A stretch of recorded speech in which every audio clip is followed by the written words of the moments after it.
Hey everybody, Las Vegas Collectibles. My name is Jonathan. A pleasure to be with you again tonight.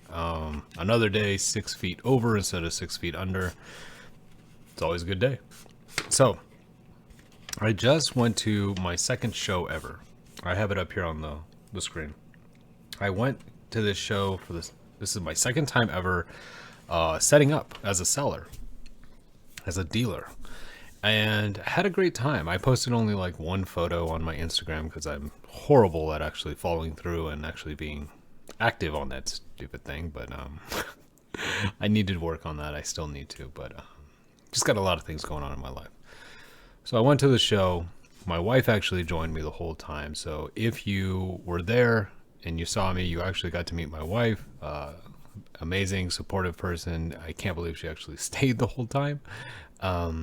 She has almost zero interest in any of this. So it's just really nice to have that support, of course. So I went and had a great show. You could look up photos, I'm sure, of the show. You could check out my Instagram. But basically, it was one very large conference room in a casino. And so if any of you have ever been to something like that, you could kind of picture the size. It was filled with dealers. I want to say there was probably at least 50 dealers, probably more. And that place was packed, elbow to elbow, basically the entire time. I want to say that it really started to die down. I felt it really start to die down right after lunch, so about 2 o'clock. So from about 11 a.m., no, from 10 a.m. to 2 o'clock, it was pretty consistent with traffic. There wasn't a lot of dealers with sealed product. There was some sealed product scattered throughout the building. I thought that was kind of interesting. Most tables were just all display cases, which I'm sure you're all aware of. So it's just display cases. I thought it was kind of interesting because there's not a lot of diversity, right? So every table looks the same.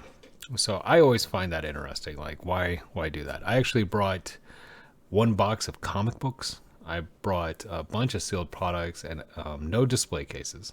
I went full dollar bin type of things, and then some random sealed products, some comic book based stuff, and it really just was, to me, setting up at a card show is a fancy garage sale. I know that probably offends somebody out there, but I don't care. It's a fancy garage sale. You literally have a folding table and you get a chair and you sit down and you put out all the stuff that you have to sell, and people walk up and they buy it. It's a fancy garage sale. So I had a great time. I met a lot of great people. Had amazing conversations, a lot of conversations that had to deal with comics. So Marvel cards, DC, Image. Had a long conversation with an individual, great guy, about gold and silver age comic books and just the artists of the time and etc. And he actually ended up buying all of my. Do I have one right here? I don't see it, so I can't show you. But I previously on this channel, you could go back.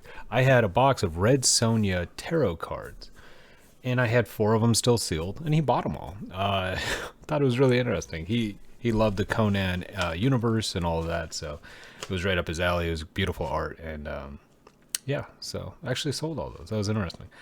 So I wanted to just put this out there, just giving you a kind of a recap, giving you some kind of idea of what I saw and what I saw going on. There was a lot of interest. You know what? I gotta say, there was probably about 20% of the attendees were kids. Were literally 15 years and under. No, probably 12 years old and under, and they had a lot of interest in everything. I mean, there were kids that were interested in sports. There were kids that were interested in Pokemon. There were adults interested in Pokemon. There was just the interest was all over the place. It wasn't like everybody was just walking by like, oh, do you have Joe Burrow, right? Oh, do you have Justin Herbert? Or, oh, do you have Matthew Stafford? It wasn't just like current events. It was really interest on all things. I actually sold an entire Modern Horizons 2 Magic the Gathering box too. So there was a really fanatical person about Magic there. We talked about that for a while. I had a conversation about Stephen King and first edition classic books, which is one of my new things that I'm really trying to get an understanding of that market and how to navigate it. And that's something that very much interests me. But anyways, it was a very diverse group, which I thought was really interesting. It wasn't all sports cards, right? It was all over the place. So I really appreciated that. Had a lot of fun conversations, and I want to share with you with something. Share something with you. So I didn't make a lot of money. Like I said, I had dollar bin boxes. I had some sealed products. The table cost $75. After everything was done, like after my cost of goods sold, I mean, I probably profited about anywhere between 50 and $100. That's it. After everything else, like paying for lunch, paying for gas, paying for the table, paying for the actual items that I sold, I might have made $100 profit. So anywhere between 50 and $100. So one day, boom, you can make that much money driving for Uber for like 5 hours. So, you know, for what I had available, it didn't really. It's not like you don't run a garage sale thinking you're gonna make $1 million, right? So, especially in my kind of lane, which is not a lot of graded fancy stuff. So anyways, wanted to share that with you. And then I had somebody who at the end of the show came over. I had a couple of them came over. These are other stores, other dealers. One of which is a group breaker. I don't have his accurate information, so I'm not going to put it out there. But one was a store, one was a group breaker, and they were interested in my most expensive products, of course, that I actually had there. So Marvel, right? So I have a hobby box from 1995, Fleer Marvel Metal. So it's the first year they did metal, right? So it's this box. This box is in amazing condition. It is, God, it's in amazing condition. So my plan for this box was to break it open and grade all the packs individually. But then the whole Paul Logan thing came out, and BBCE was crazy, and PSA uses BBCE to grade their packs, allegedly. So I don't really think I want to do that right now until everything calms down, or if somebody else comes forward and is starting to grade packs, right? Like, I would love it if CGC and CSG would do that. So just waiting, right? And so I had it out there. I had this box, and I had the rack pack boxes, which is a 24 count. I think it's 24 count of packs. And so those are all selling at $1,200. This box I was selling at $1,500, and this little box at $500. A lot of interest in it, a lot of questions. And so this box, he said he wanted it. And so we did a deal where it's not closed yet because he was only able to pay through Zelle or PayPal. And I'm like, nope, I'm not doing it. This is a garage sale to me. This is not my full-time business.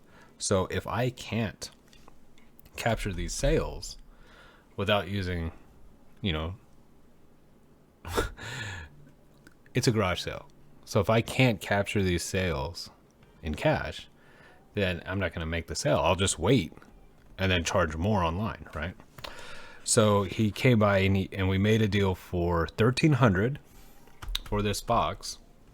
So I was asking $1,500, so $1,300 plus $100 of these cards. Now these cards total up to about $110. So basically we're knocking $10 off of these and reducing this box by $100. So his cost basis for this box he can justify at $1,300.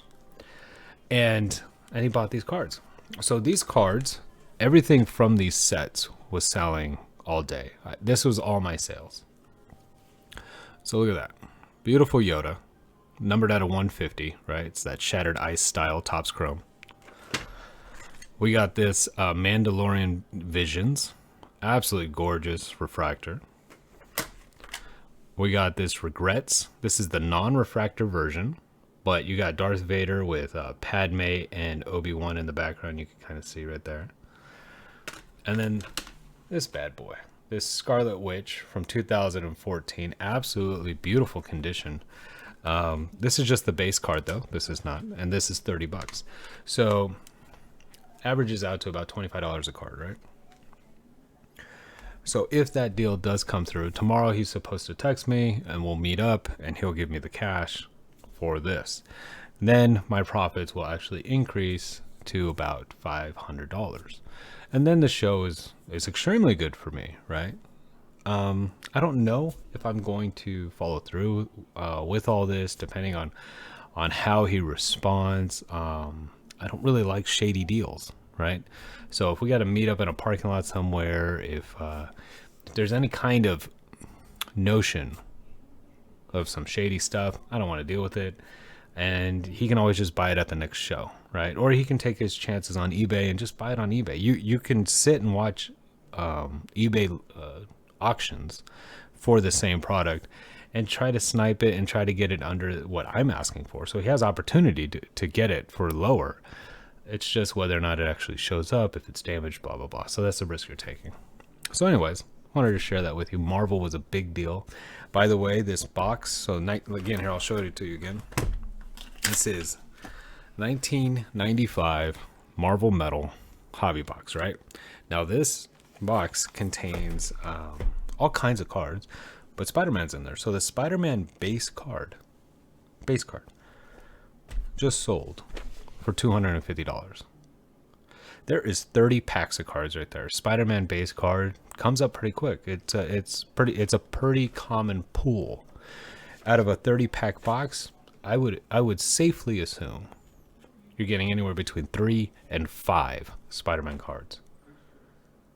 If you're selling each one, and this is literally, it sold within the last 4 days on eBay for $250. If you actually end up getting 5 Spider-Mans out of here, even just the base ones, not even numbered, not a gold blaster, well, they didn't have number, but not even a gold blaster or something, base, you're getting your money back. And then all the other cards are free, which a lot of these cards will sell for a lot of money. There's some beautiful Captain Americas, Mad Titan, Thanos, Wolverines, Deadpool. There's just so many in here.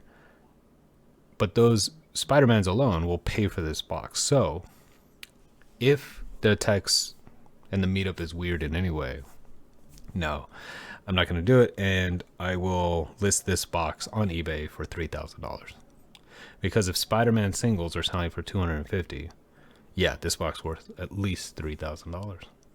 Anyways, other than that, I hope. Oh, wait, before I end, hold on.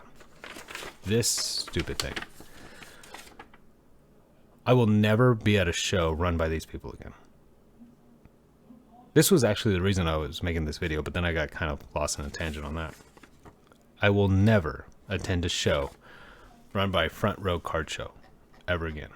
This company, front row card show, yeah, never again. So, at the end of the show, the organizers of the show get on the loudspeaker, and oh, when you first check into the show, they give you a tax document. They give you this. Right, Nevada Department of Taxation is our state tax office, right, for the state of Nevada. They give you this, and so I'm like, what's happening? And they required you to pay them your taxes. No. I was like, nope. And she's like, oh, do you have your own business? I'm like, yeah, I do. She's like, oh, well, then just mark 0 and it's fine. I was like, oh, okay. So I marked 0 and I walked away. Now, every sale that you make as a business, you are supposed to charge the buyer a sales tax, right? And in the state of Nevada, the sales tax is 8.375. So for if I sold this box for $100, I would have to charge the customer, when you go to any store, and they charge you tax, right? Because the item says $9.99, and then after taxes, it's $10.06 or whatever it is. So if I sold that for $100, I would charge the customer $108.38. I would charge them that, and then that $8.38 I would take out of my accounts and put that away for the tax man. Right? That's how that works. But the item cost is $100. At a garage sale, if you were to put a table in front of your house, you put up signs in your neighborhood, garage sale, and somebody comes up and they buy something from you, a personal item, right? That you are not a business. You're not a business. You literally just have stuff in your house and you're like, I don't need it anymore. I'm going to sell it. And you do a garage sale. You don't charge them sales tax because you're not a business. So think about this. Every dealer, there was like 50 dealers in that show. Every dealer who has a business, they told to put 0 on here. As a business, you are supposed to capture sales tax, right? That's the only one that's supposed to capture sales tax. I actually asked her, I was like, so what percentage do you think actually have EINs that are selling at the show? And she's like, oh, well, it's about 50%. So let's just assume her assumption is correct. So 50%. So half of the dealers in there, and I saw 2 dealers because I was in line to get out, right? And I was like, what's going on?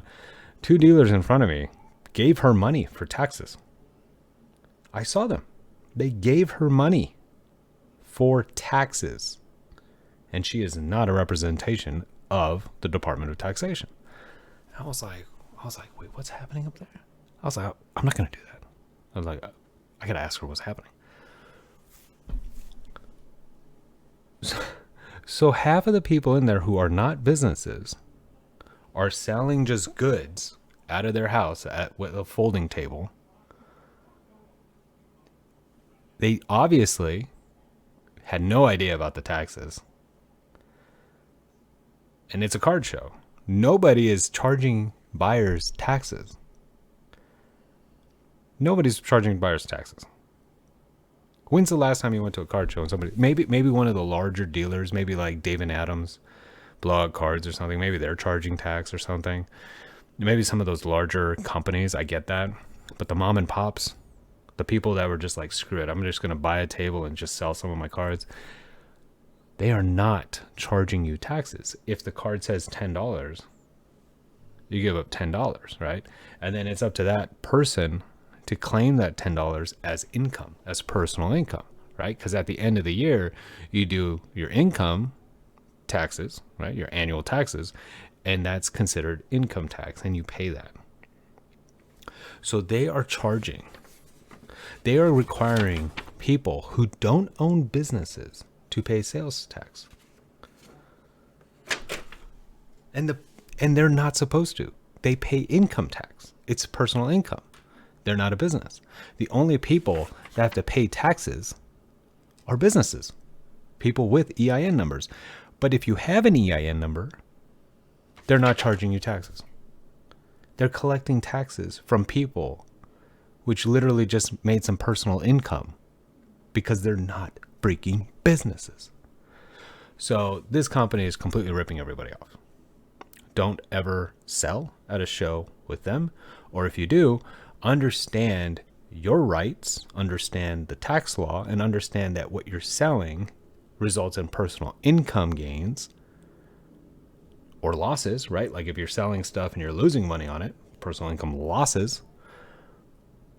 Or if you're a business selling at one of their shows in the future, front row card shows, if you're a business selling there, you should know what to do. You have an EIN number.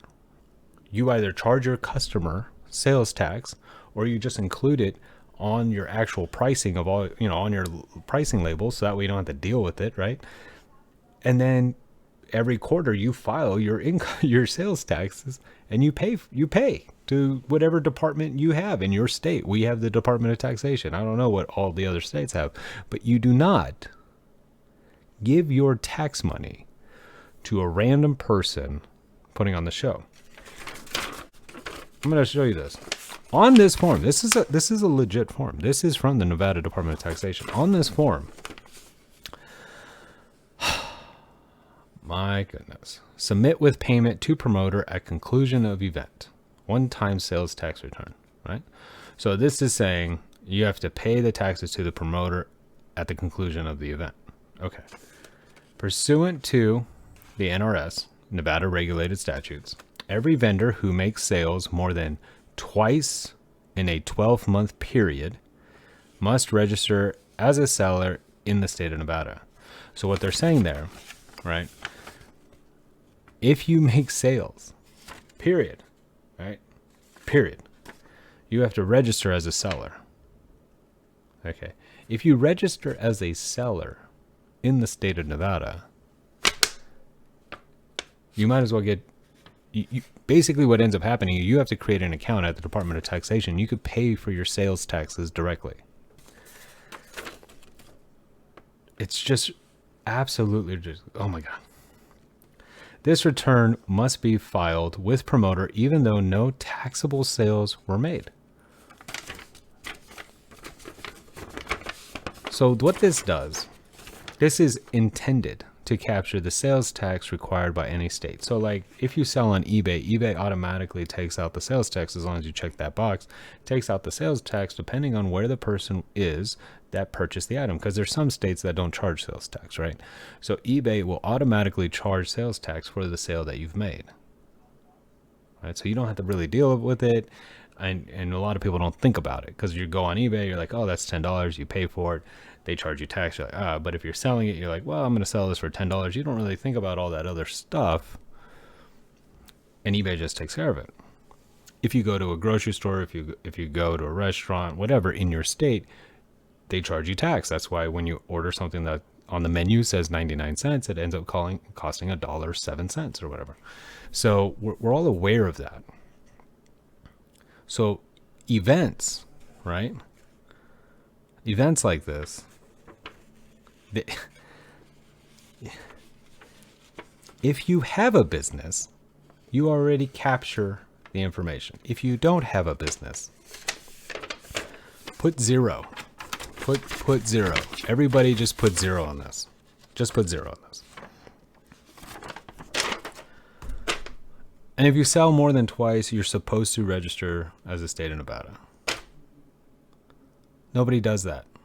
Nobody does that. You know what that refers to? This says every vendor. You're not a vendor, right? You're not a vendor. You're not. Like, vendors are businesses. If you're, I'm trying to figure out a way to describe this. Like, if a promoter puts on an event, like it's food truck week, right? And so they book a parking lot at a big casino and they bring in like 20 different food trucks. Those food trucks are vendors, right? Like if somebody shows up and they want to make balloon animals or something, they're a vendor. A vendor is a business. If you're going to these shows and you're just selling stuff out of your garage, you're going to a fancy garage sale and it's just personal income tax. Now, I am not a tax expert and I might be an absolute idiot when it comes to this. So seek a tax professional, obviously. But if you're not a business, you don't charge people sales tax. And so Front Row Card Show, I think, did something. Maybe they were trying to be with good intentions and just didn't fully understand the law or the rules. Maybe I don't fully understand the law or the rules. It's possible. But at no point in time would I ever expect for a show promoter, event promoter, to collect taxes from people who aren't businesses. Or they shouldn't collect taxes at all. The only time they should collect taxes is when it's an actual vendor, like a food truck, or like, I don't know. I can't think of anything else but food. A vendor is a business. People selling their stuff out of their garage for their hobby at a card show are not businesses. All their sales count as personal income tax because it's just random sales. If they have a business and they're selling at your convention, they should be charging sales tax. And if they're not, and that's why this form exists, because maybe the food trucks aren't charging them whatever, then I get that. But no, you should not be doing this. Anyways, that's my 2 cents on the whole subject. I'll probably cut it all out and then redo it. But anyways, take care, everybody. So I just want to say, other than that, have a great night. Take care, and I'll talk to you soon.